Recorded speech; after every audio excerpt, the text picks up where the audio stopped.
राजनीति में और चुनाव में दिग्गजों की चर्चा जब होती है तो कई बड़े बड़े नाम सामने आते हैं। इनमें ज्यादातर दिग्गज या तो राजा रजवाड़ों के परिवार के रहे हैं या फिर जातिगत आधार वाले नेता रहे, जो साम दाम दंड भेद के बल पर अपना झंडा गाड़े रहे।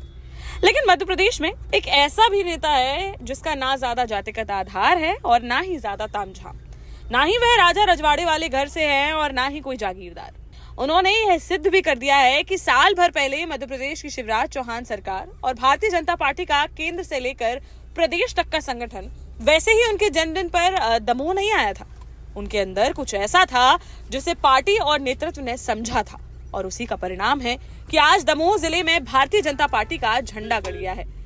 वर्ष 2018 के खराब प्रदर्शन को पीछे छोड़ते हुए जिले की चारों सीटें भारतीय जनता पार्टी ने जीती हैं।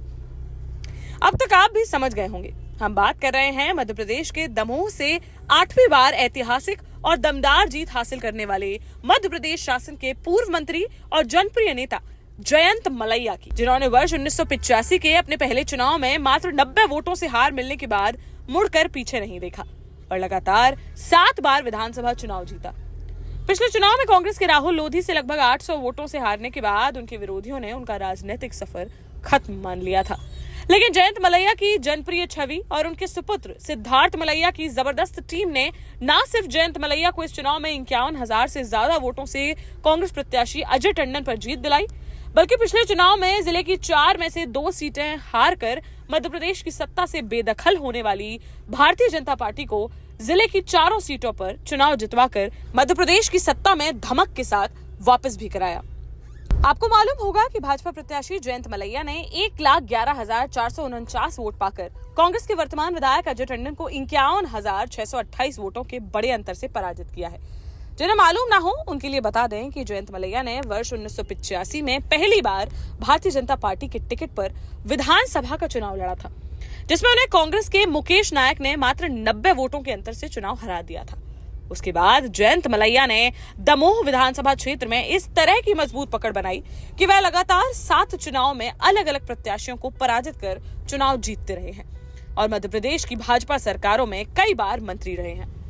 वर्ष 2018 के चुनाव में उन्हें कांग्रेस प्रत्याशी राहुल सिंह लोधी ने मात्र 798 वोटों के अंतर से पराजित कर दिया था, जिसके बाद जयंत मलैया की राजनीति को काफी कमजोर माने जाने लगा था। पार्टी के अंदरूनी हालातों के चलते उन पर वर्ष 2020 के उपचुनाव में भाजपा प्रत्याशी को हरवाने के भी आरोप लगे। इसके बाद पार्टी ने उन्हें कारण बताओ नोटिस दिया था।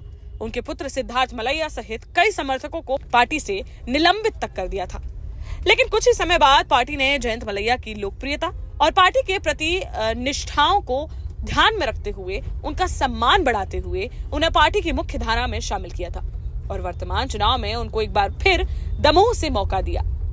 देश के प्रधानमंत्री नरेंद्र मोदी ने दमोह में चुनाव की रैली में भी भाग लिया था और जयंत मलैया से आत्मीय मुलाकात भी की थी, जिसके बाद जयंत मलैया के बढ़ते राजनीतिक कद की चर्चाएं आम हो गई थी। भारतीय जनता पार्टी को चुनाव में इसका लाभ भी मिला और दमोह जिले की चारों सीटों के साथ ही छतरपुर, पन्ना और सागर जिलों में भी भारतीय जनता पार्टी ने शानदार प्रदर्शन किया। चुनाव परिणाम के बाद अब जयंत मलैया को मध्य प्रदेश की नई सरकार में बड़ी जिम्मेदारी मिलने की चर्चाएं जोर पकड़ने लगी हैं। लोगों का मानना है कि कोई जातिगत आधार ना होते हुए भी जिस तरीके से पिछले 40 वर्षों में जयंत मलैया ने अपना जनाधार लगातार बढ़ाया है और पार्टी को सफलताएं दिलाई हैं, उसके चलते इस बार जयंत मलैया मध्य प्रदेश की नई सरकार में मुख्यमंत्री के बाद नंबर 2 की हैसियत वाले बड़े मंत्री हो सकते हैं।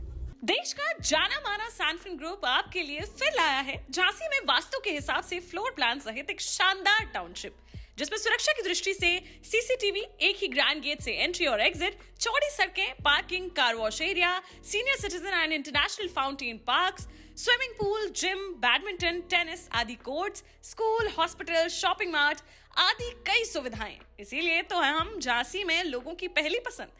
12 साल पहले अपने स्टार्टअप के साथ ही योग्य नेतृत्व, अनुभवी टीम और सक्षम सेंट्रलाइज और उत्तरदायी प्रबंधन के बल पर सबको घर गुणवत्ता के साथ समय पर घर की योजना के तहत सैनफिन समूह ने बहुत ही कम समय में 1500 से ज्यादा यूनिट्स को दिया है कब्जा। समय पर डिलीवरी से हमारे ग्राहकों में बढ़ा है विश्वास और मिली है संतुष्टि।